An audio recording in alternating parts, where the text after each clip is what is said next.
if a daily driver SUV felt like an Italian supercar? Well, Maserati is here to answer that question. This is the 2026 Grecale Trofeo. So underneath the hood is a 3-liter twin turbocharged engine with F1 technology baked into it. A little more on that later. It makes 523 horsepower and 457 foot-pounds of torque, which is insane. Oh my God! Woo! That is great! Today we're going to give it a full review and actually test it in some of the worst weather conditions that we've had here in New Jersey in the last 10 years. With temperatures reaching around 0 degrees for most of the time that I've had the car. That gave me some time to test it in some interesting scenarios, to say the least. So how does this SUV perform in the real world? How does it compare to the competition? What's it like to drive on open roads, back roads, highways, parking lots? A little launch here and there to really see what this thing can do. What is it like to live with? Is it worth the $120,000+ price tag? I'd also like to bring up a few quirks with this car that, if you are really serious about buying one, I'd like you to know about them. So buckle up and enjoy the ride. And here is the 2026 Maserati Grecale Trofeo. HonJazzz, yeah, they pulling up fast. Hand up on the steering wheel, but on the gas. They talking about exotic cars and they up in the blast. From the present, future, and the ones in the past. Welcome to the Maserati Grecale Trofeo.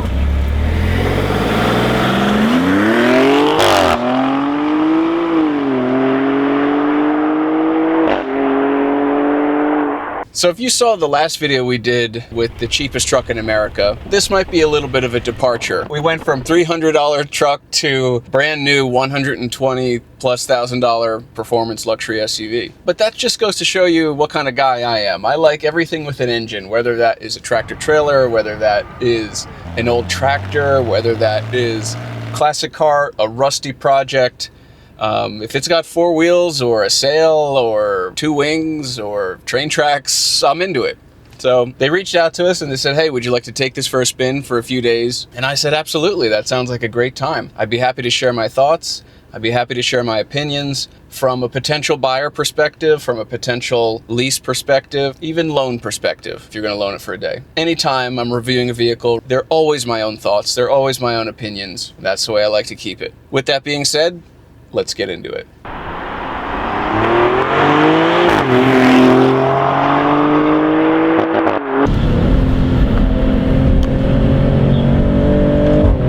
Woo, she got a little squirrely. All right.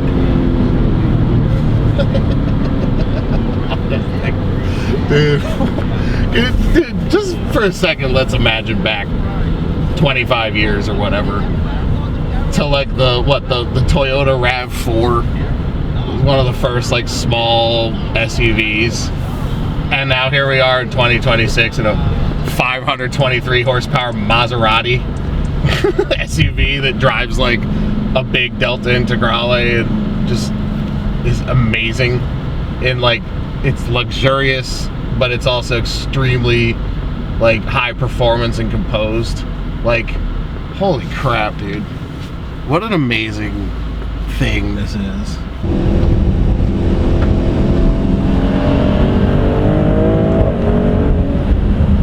I think I gotta say it. At this point, I think this is my favorite SUV I've ever driven. The reason I say that is because actually how well-rounded it is. It is, I think, one of the most fun for sure in terms of dynamics. They nailed the dynamics, but they also nailed the comfort aspect. There we go.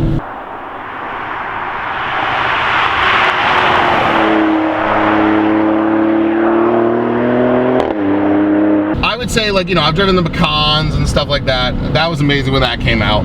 But this thing just has, frankly, more performance. It's similar in performance to like the X6M Competition that was my favorite.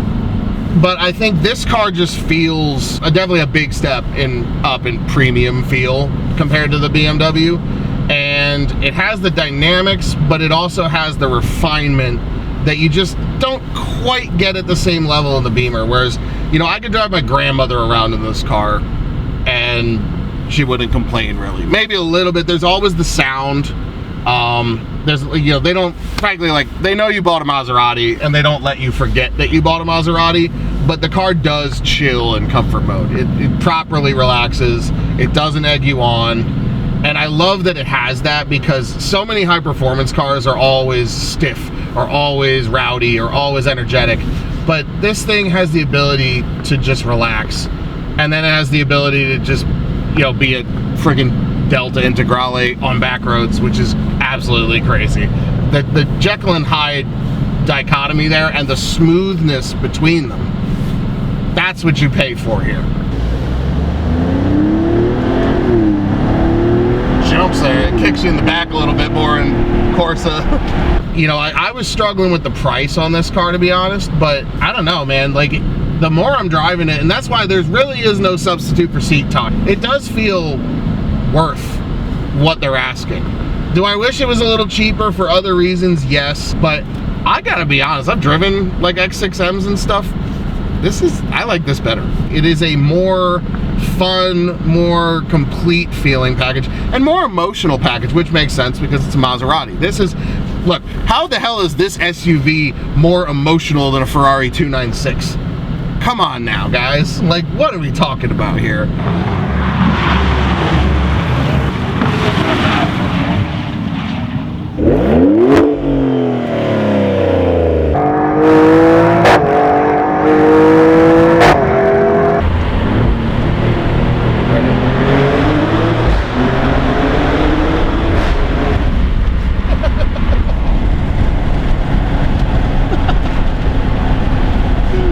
This is like a rally car.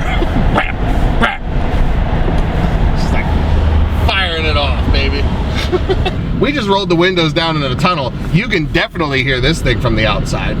It feels like Maserati combined all the cars they used to make that were, you know, that I was saying were less in quality at the time.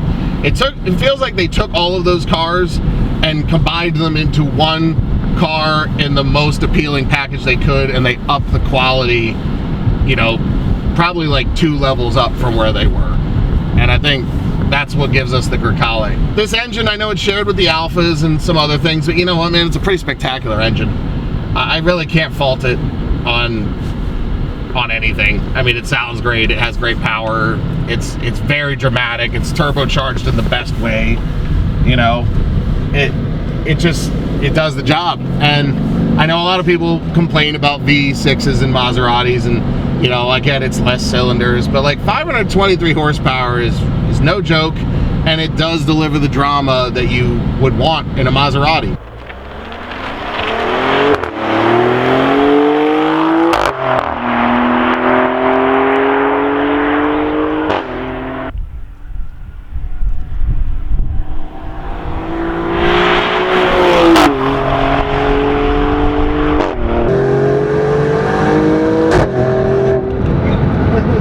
Alright, so let's talk about getting under the hood of this car.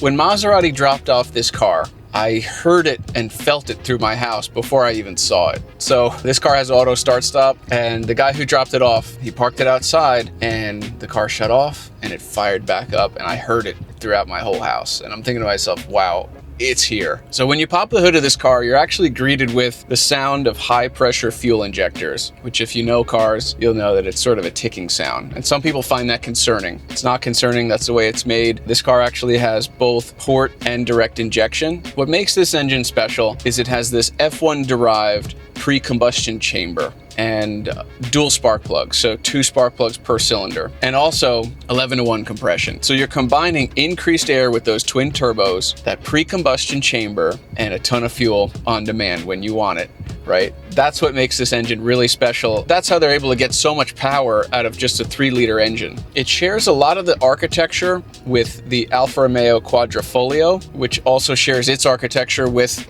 Ferrari. So they've taken that and beefed it up internally, obviously changed the heads around with that pre-combustion chamber, which gives it a 3-liter versus the Alfa, which is a 2.9. So I think where they get that extra 0.1 of a liter is from probably some increased space in the heads there. So, and you're gonna get a ton of power with this engine.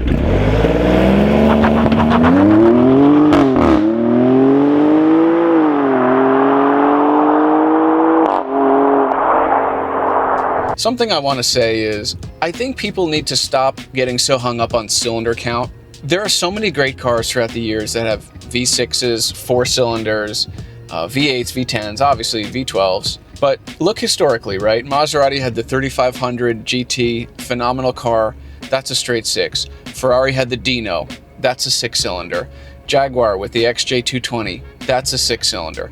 Porsche, the 911, all of them 6 cylinders. The GT3, flat 6, right? That's what they do. It's a wonderful power plant. It's a wonderful package. It allows them to package this into multiple different cars, multiple different, sizes. The V6 is a great engine in terms of packaging. And the fact that they're using it across the model line from their super high-end, track-only, track-focused cars, the MC Pura, the MC20, and this is incredible. They've put a lot of engineering, research, development, and design into this engine, and you feel it. It has character, right? Not everything needs to be a big block Chevy. There's different types of engines, there's different types of power, there's different types of feel, of sound. It's exciting. It sort of makes the hair on the back of your neck stand up. It howls at the upper end of the rev range.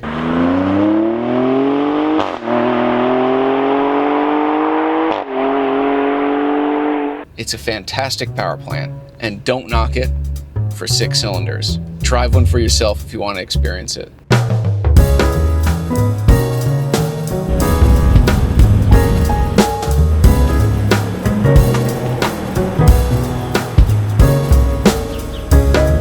Funny story for you. So I'm driving this car on a two-lane road, and a guy pulls up next to me in a BMW M3.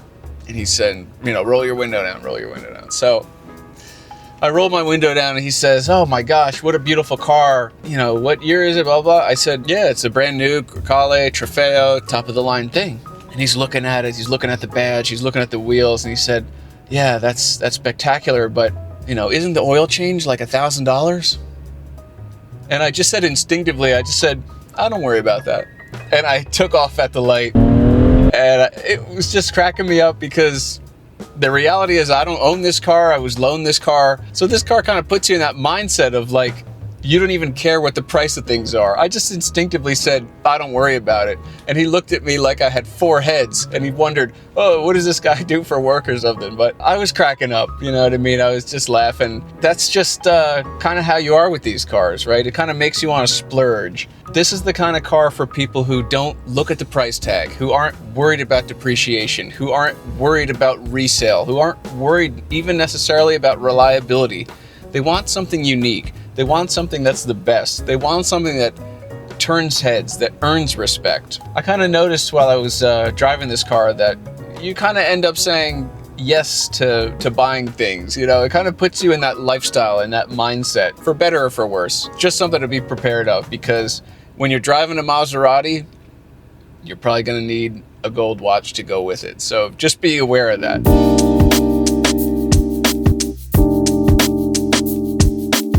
All right, so Maserati is really known for its customization as well as its performance.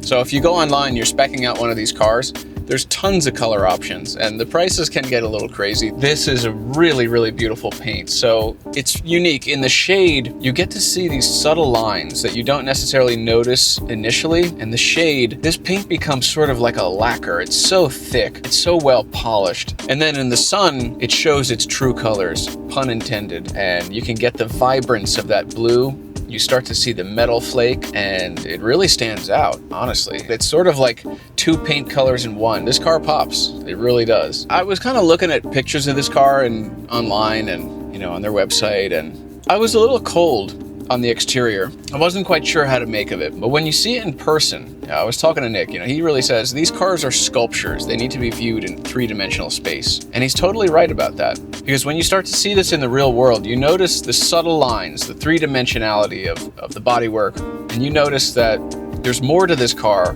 than you could see online or in a picture. I would honestly recommend, if you're on the fence about the look of this car, I would say go see one in person, especially in a paint color that you like. It really doesn't look like a lot of other things on the road. Even though there's a ton of, smaller SUVs on the road now, this thing has road presence, for real. The wheels are spectacular, and they're not too big. I like those 21s. I think that's a good size for this car. I was riding around Princeton. I wanted to get some shots in sort of a high-end area.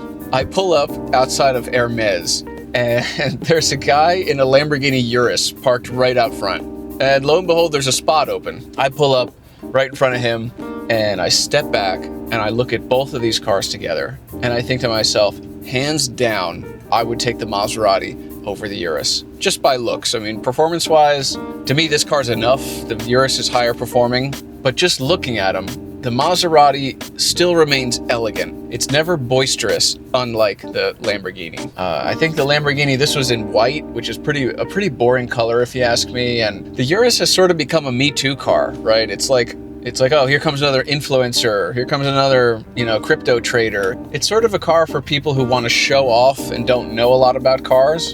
And this car is a little showy as well, but it is a little bit more in the know. The Urus is sort of an entry point into the Lamborghini, but I also view this as an entry point into Ferrari. It's a good way to get into that kind of lifestyle, into that kind of brand, and it receives a lot of recognition and looks. I didn't really expect that, right? I just thought, oh, it's another CUV. There's a lot of these on the road. But people look at this. The Trident is immediately recognizable.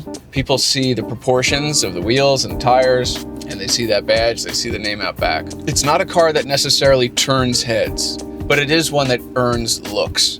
And that's something I really didn't expect. I never drove a car of this caliber, around daily, and people treat you differently. People start to call you sir. People start to open doors for you. People start to kind of wonder, oh, what does this guy do for work? And I think there's a little bit of a psychological element to that, right? Sort of like wearing a gold watch, or sort of like, treating yourself to something, to a really nice meal. There is a psychological element to driving a car like this. Even though it does seem a little bit materialistic at first, we live in a materialistic world, and if you're a business owner and you're meeting with clients, or let's say you're a high-end realtor and you want to project success, this is a great car to do it in. People really do notice it. And like I said, it's never boisterous or overly flashy. It just toes the line there in a way that I think is really great.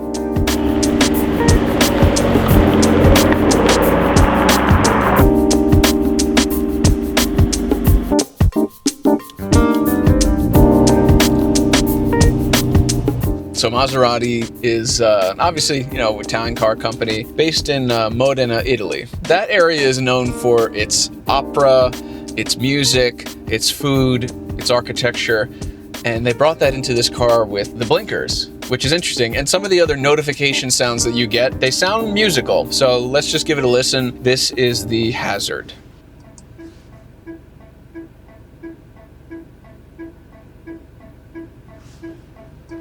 Kind of fun. All right, let's get into the audio system. One of my favorite parts of this car, one of my favorite parts of any car. If you know me, you know that I like cars, but I'm also into hi-fi audio. And Sonus Faber is a brand that I know very well, but a lot of other people don't. So everyone else who I showed this car was unfamiliar with this brand. And to me, that's kind of the icing on the cake here. I think it's great to see an exclusive brand like this, available in a car. For years, they never did any kind of car audio. They were only in, really hardcore 2-channel setups. They weren't doing home theater. And it is nice that they're actually entering the car market here. The only other cars that you can get Sonus Faber audio in is a Pagani or a high-level Lamborghini, like the Revuelto. To see it in this car is great. I think that's a wonderful addition.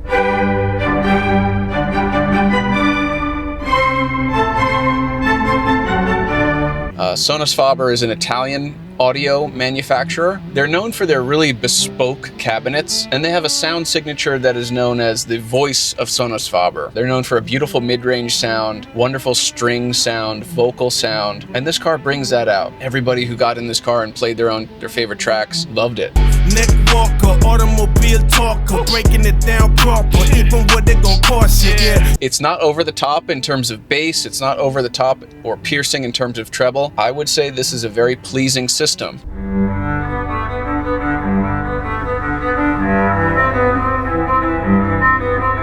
Now, the system in this car was actually not the top of the range model. There's one step higher that includes more speakers, more tweeters, and more speakers actually in the headrest to give height to the sound. This was great, and I'm sure the one that is the premium would even be another level above that. Awesome that they have that brand in this car. And I think the metal grills look great. At night they light up, at night they light up the SF logo. That is properly cool. And that's something that I noticed immediately when I got in this car, and when I saw the spec sheet that it was Sonus Faber. Awesome, super exciting. Unfortunately, I can't play copywritten music, but I do want to share a really fun story I had when driving this car. So I was taking it out for a spin, and I'm listening to satellite radio, and just randomly the song Life's Been Good by Joe Walsh comes on, which was hilarious. If you know that song, you know it's got a famous line, "My Maserati does 185, I lost my license and now I don't drive." So immediately when that song came on, it was windows down, sunroof open. I was just having a great time listening to this system.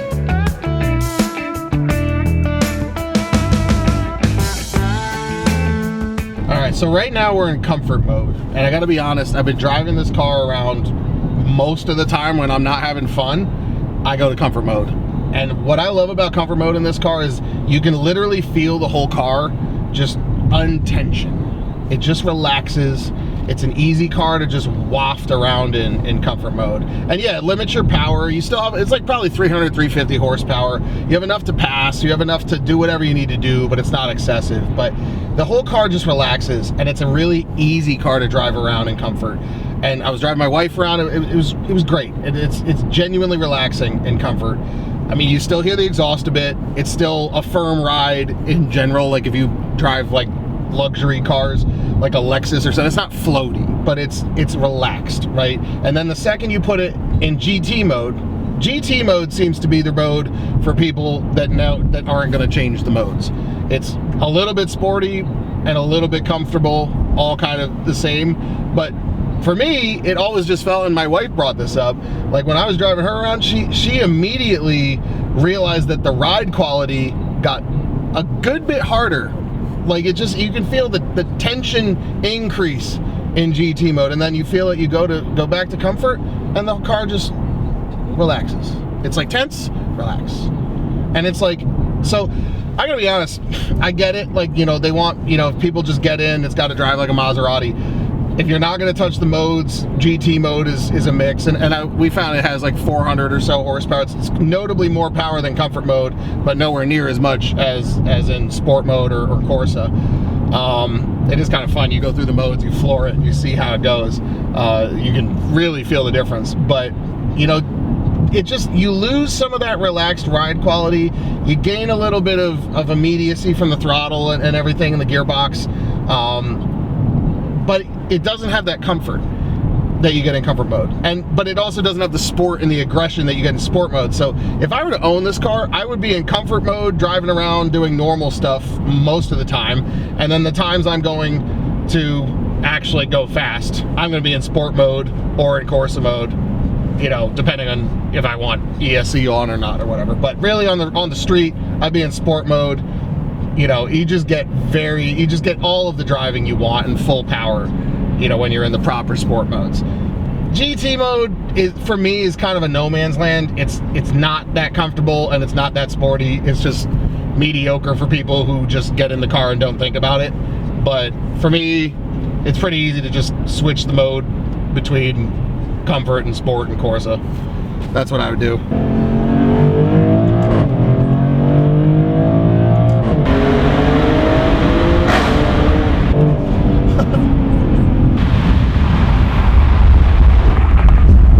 So Leonardo da Vinci says, simplicity is the ultimate sophistication. And I think they took that to heart when they designed this interior, actually. I think the layout is excellent. The way that they've integrated the dash here is outstanding. I can't stand it when cars have a big giant screen poorly integrated on top that just looks like you could pull it off with your hand. This, they integrated very well with the whole dash, the sweeping dash here. What I really like here is when you switch drive modes, they have an excellent infographic explaining visually what happens to this car when you change your drive mode. So it'll show you, when you go into comfort, it shows you your suspension is going to go up, it shows you that your throttle response is going to be reduced, it shows you that your fuel economy is going to be increased, and then when you switch to another mode, it gives you another infographic, describing the character that this car changes into based on what mode you're in. I'm a sucker for a good infographic, and the folks at Maserati, the UX designers over at Maserati, crushed it. So this is a really great example. I'd love to see this in more cars, to have a clean, nice infographic like this. It's wonderful. I love this clock up front. This is a digital clock that you can change to do almost anything you want to do with it. If you push the clock button, you could then change it to compass, you could change it to show your pedal inputs, you could actually have a G meter, and there's customization within that. So you could change that clock from classic to sport to a design mode. I love the classic clock. As someone who's into watches, this classic clock, it's a gorgeous dial. It's very easy to read. I love the way they handle the light side and the dark side of the dial, and that changes based on where the hands are throughout the hour. And it's super easy to read at a glance, and honestly, it doesn't even look like a screen to me. When I glance over at it, it looks like a legit clock, and then you can turn it and change it to whatever you want it to do. So I think that's a huge plus. It's pretty. It's honestly just pretty. And this center stack here has next to no lag. So like if you have music on and you're looking to skip through to the next song, it's like instant, right? It's like just totally instant. You can click whatever you're looking to click. Things operate really fast. You'd be surprised how many cars that I've been in today where the infotainment is just not up to speed. And I don't think that's acceptable at all. And I'm just happy that this car has an excellent infotainment system, because to be honest, I was expecting a few quirks here. I was expecting, some Maserati quirks from the past, but this is not the case at all. It's intuitive, it's well integrated, it's easy to use, and it's fun to dive into it and customize it for your liking. A huge part of this car is the customization, right? You can customize the exterior with their beautiful color options that they have. They have tons of different color options. That's a huge plus. Interior, there's a bunch of different options. It just travels through with the technology as well. So I appreciate that a lot about this car. What I don't really like about the infotainment and the center stack in general is this has been unanimous, but to get from park, reverse, neutral, and drive, and also manual mode, there are buttons on the stack here.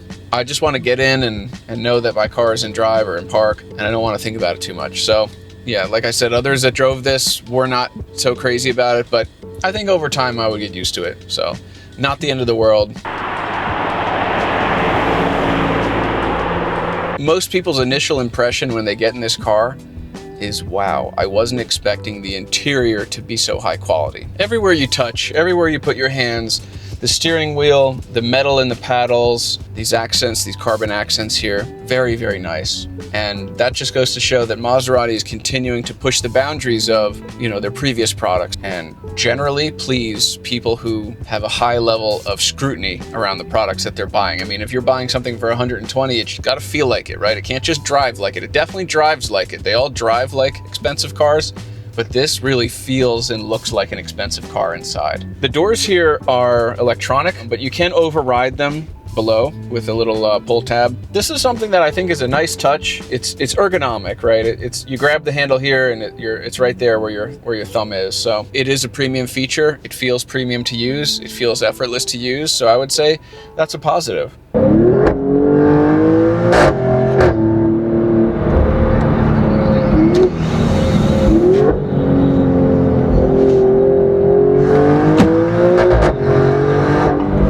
So this has a ZF 8-speed transmission with very close ratios, and I love these aluminum paddles. Really, really good feel, and they're always there when you need them. My preference is to have large paddles that stay put. That way you always know wherever the wheel is, you know where your next gear is, either up or down. The transmission is super fast. I would compare it to anything from any brand. Some say PDK is maybe a little faster from Porsche, but we're really splitting hairs here. Watch the uninterrupted momentum as we shift.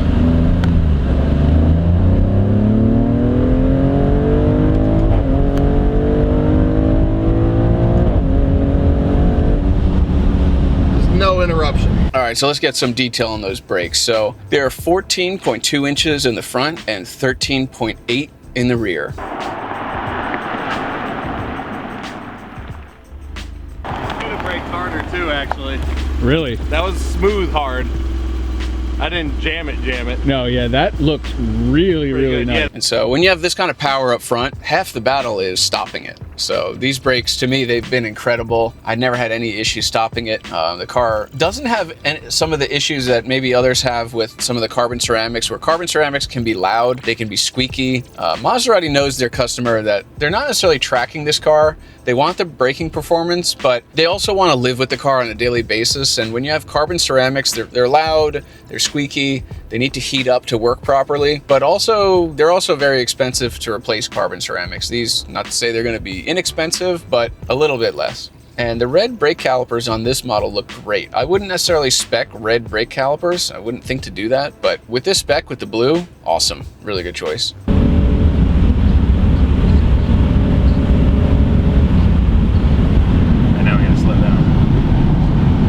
Fun little stretch. How are the brakes in this? Really good, man. They're like, it's like a real. I mean, I'm sure you realize the pedal's like really hard. Yeah. And it's like really abrupt. But yeah, when you get on them, I mean, they're like, you know, that was just like a little bit. They're really powerful. Yeah, that was one of the first things I noticed is the brakes. Woo. I like the little pop on the shifts. That's nice. Ready? Yep.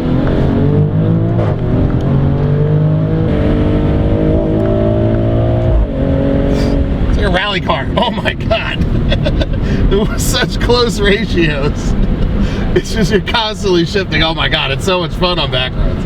It's like, dude, it's like a big Integrale. It's so wild. So those are my thoughts on the Maserati Grecale Trofeo. Al, here you go.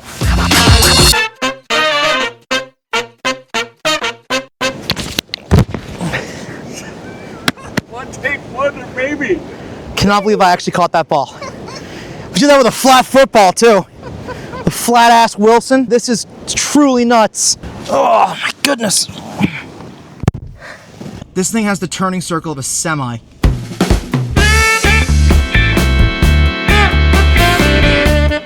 I've never driven a Maserati before.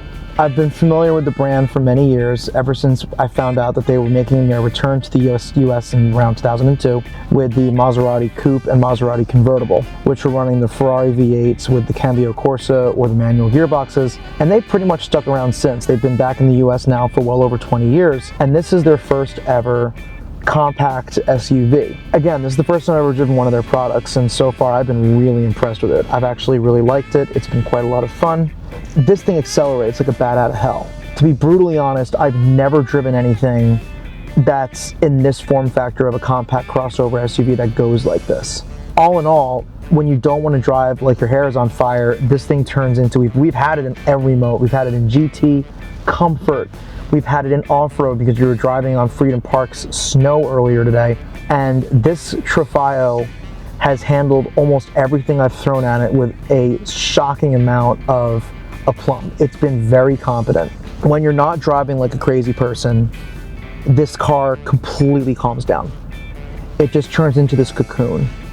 And that's really its dirty little secret. You think to yourself, oh, the dirty little secret's gotta be Corsa mode, it's gotta be sport mode. Yeah, it's got those. And it will do great things in those modes. It will drive really, really well. It will excite every sense you have. But this car turns back into Mr. Jekyll without any troubles. That's kind of special. The BMW X6M Competition, the GLC 63 Mercedes, and the Porsche Macan GTS are all less expensive than this Maserati Trofeo Grecale. But for the extra amount of money, what you're getting is you're getting a car that has personality. It's got spunk, it's got style. At no point did I ever look back at the front of this car while I've been driving it, and did I ever have a frown. I never frowned like the clown in Pagliacci. I always had a smile. This thing makes you grin. It's genuinely fun to drive. It does everything you ask of it to do. It's even got room in the back, but we've been averaging roughly 15 miles to the gallon today. But then again, if you buy this expecting it to save you money on gasoline, not for nothing, you're probably barking up the wrong tree. And that's okay, because most people that buy a car like this aren't looking to buy it to be a fuel miser. You're looking to absolutely burn fuel, which this thing does with absolute aplomb.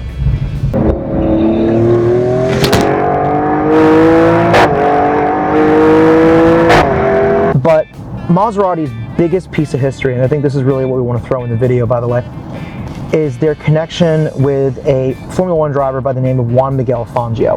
Fangio was one of the first F1 drivers that were historic that I really learned about after watching Top Gear for so many years. And he drove for Maserati in the 50s. He was an excellent driver, and it really helped put the brand on the map. Some of the most beautiful Italian GTs of the late 50s and 1960s came from this brand. Cars like the 3000 GT, vehicles such as any of their GT cars of the 1950s, they have this unbelievably beautiful elegance to them, which is something that most brands have tried to replicate and failed to. By the 1960s, they were doing reasonably well. They started up a partnership in the late 60s with a company called Citroën, and that gave us vehicles like the Citroën SM, which they did a lot of the engineering on, along with the Maserati Bora and the Maserati Merak, which were joint ventures with Citroën. Citroën handled a lot of the mechanical work on the cars, but Maserati handled the engines. And they eventually came out with one of the first twin turbocharged cars to ever hit the market anywhere, the Maserati Biturbo, which sadly was not as much of a success for the brand. It had reliability problems, engines that would stall going around hard corners, and it actually almost put the company out of business. Thankfully, the company got rescued in the 1990s. They're still with us today, and they were responsible for some of the coolest cars of my high school period, such as the Maserati MC12, or as some of my friends and I like to refer to it as the Maserati MC Hammer, which was, for lack of a better word, it shared a lot of parts with the Ferrari Enzo, but it had a look and a feel that was really all its own.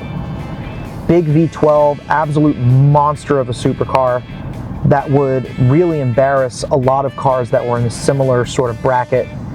You don't see many of them. They actually made less of them than they did of the Enzo, if I remember correctly. And I believe they were all the same color. I think they were all blue and white. I haven't seen one in a while. It's a stunning automobile. Maserati would eventually get into sedans as well during this period of time, including cars like the Maserati Quattroporte.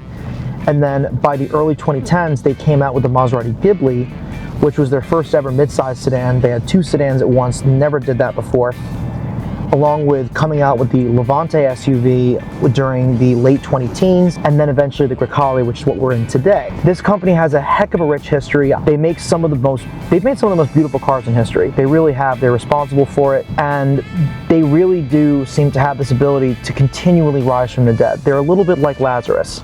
They just keep coming back.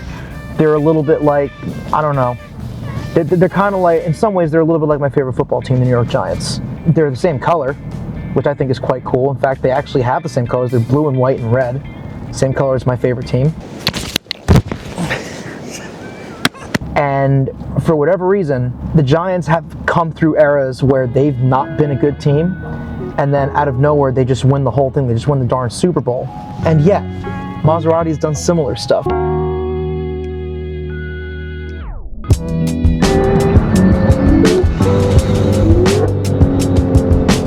So here's a quirk I want to let you know about if you're really thinking about buying this car, especially depending on where you live in the world. So when we tested this car, the temperatures were near 0 degrees, extremely cold. And the Bridgestone tires that come on this car are actually designed for this specific vehicle, this specific wheel. And so what you get here is a package that is really designed for rain and street. It's not really a snow tire really at all. We drove this in a lot of snow, not super deep snow, but light snow, dustings that kind of came over the road. And these tires, they got snow compact inside of them. And so when that happens, it's almost like you're on slicks. If you do hit a patch of snow while you're driving, this car can get a little bit squirrely. I would say most people who buy this car, they're not necessarily looking for a winter car, but they are probably looking for an all-season car, especially if they live in Connecticut or they live, you know, somewhere in New England. So it's something to be aware of, but you could probably get all seasons from your dealer, although it's not very common with this car. So it is something to be aware of. If you're buying this in Greenwich, Connecticut, for example, go with the all-season tires if you can. I think a big reason why they spec these specific tires for this car is because it has 177 mile-an-hour top speed. And so I think if you had all seasons, it'd probably drop that number way down. And I think what Maserati's trying to do is they're trying to look at their competition that probably comes with all seasons and say, hey, ours does 177 and you may be speed limited at 150, or for example, which I think a lot of the Porsches are. That's just something to be aware of. If you live in Southern California, if you live in Florida, nothing to be worried about. But if you are in the Northeast, somewhere with cold weather, be aware of the tires, because to be perfectly honest, I felt that the level of grip that these tires had in snow conditions was not really acceptable.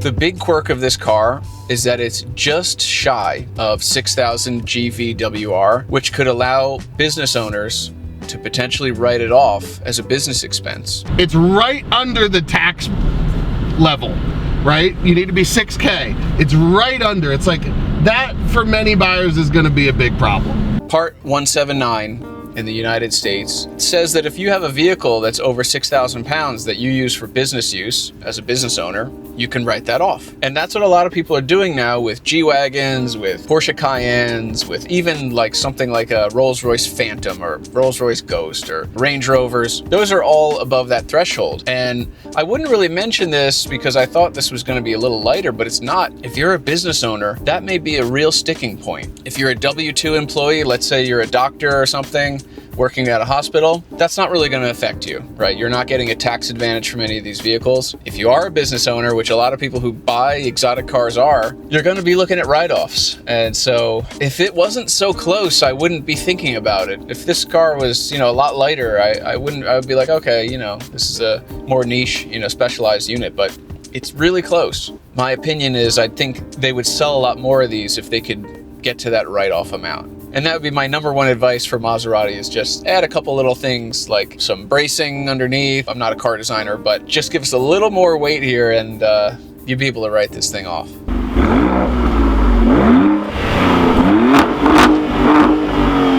So every car that I drive or test, I think to myself, is this a buy, is this a rent, or is this an avoid? So for me personally, this car is a rent because I can't afford it. But putting myself in the mindset of someone that can afford it, I would say this is a buy for sure, especially when you compare it to some of the other competition. This is truly exotic. It has that exotic feel and it has that exotic lineage that I really appreciate. I just love the looks of this car. When you're driving down the road, you don't really see another one coming the other way. Now, I'm sure Maserati would like to see, Maseratis all over the place. Of course, they want to sell more cars, but depending on the area you're in, you'll see a lot of Porsches. You'll see tons of Macans. You'll see tons of Cayennes. It seems like everybody has one. Those are great. They're cool cars, they're functional, they work, they're not as exotic. So that would kind of put this car for a lot of people in the buy category. Now, there's one other sticking point, and the truth is Maserati is not known for its reliability. Now, I'm someone who doesn't judge a brand by reliability. I believe any brand could become unreliable tomorrow. To me, a brand is not specifically reliable. So I like to look at historical data. Historically speaking, if you look at videos of, Alfa Romeos that share this platform, you'll hear about other keyboard warriors or people who don't own the car saying, oh, I never owned that, it's unreliable. The other side of the coin is there's tons of ownership accounts of people that say, I love this car, it's been turnkey, it's been great, I've had no issues with it. So there's a lot more research and time behind the wheel, time behind this engine that needs to happen before you could say whether it's reliable or unreliable. But what I will say is it's going to require you to maintain it. Any car requires maintenance. This is going to require you to stay on top of it. You're going to have to keep up with those oil changes, right? A twin turbocharged car needs good oil, and it takes 9 quarts of it. If maintenance is something that you don't want to do, don't buy this, right? It's just not for someone who, if you want a Toyota, if you want a Honda, that's fine. Buy those cars, but you're never going to get that experience from those cars either. Oh my God!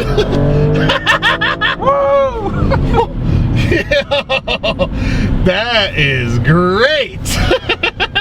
This is for someone who is unapologetic about how they want to experience driving. They're not going to expect the type of reliability that maybe a Honda or Toyota has. Although, to be perfectly honest with you, they've put a lot of money in R&D into this engine. They've used it across their whole model line, and I don't see a lot of instances of major failures. Just because it's Italian doesn't necessarily mean it's inherently unreliable. I mean, look at some of the problems GM has had with their, 6.2 liter engine recalls. Historically speaking, you would never say, oh, GM V8s, they're gonna have issues. I would expect this car to be average in terms of reliability as far as European cars go. Shop fees are probably a little bit higher if you're taking it to the dealer. Parts, a little more expensive. If you're really thinking about a couple $100, $1,000 here and there, this car might not be for you, right? I think this is really for someone who just doesn't look at price tags that much. They're really looking for the experience.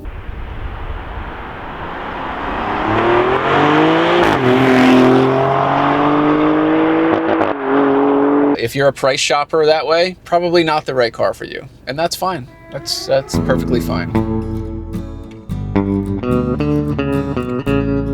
In Italy, they have a saying, and that is, beauty is courage.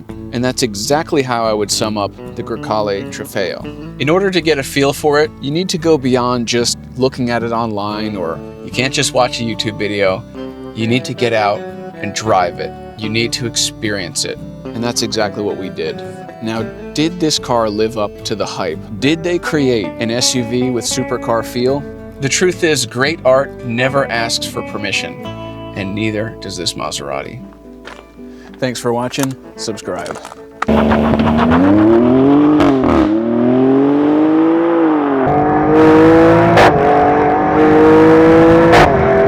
HonJazzz, yeah, they pulling up fast. Hand up on the steering wheel, but on the gas. They talking about exotic cars and they up in the blast. From the present, future, and the ones in the past. Yo, it's the HonJazzz channel. Hit the like and subscribe. If the sounds of engines roaring, keep you feeling alive. Ain't no clickbait talk, this the real breakdown. When it come to exotic cars, they the best in town.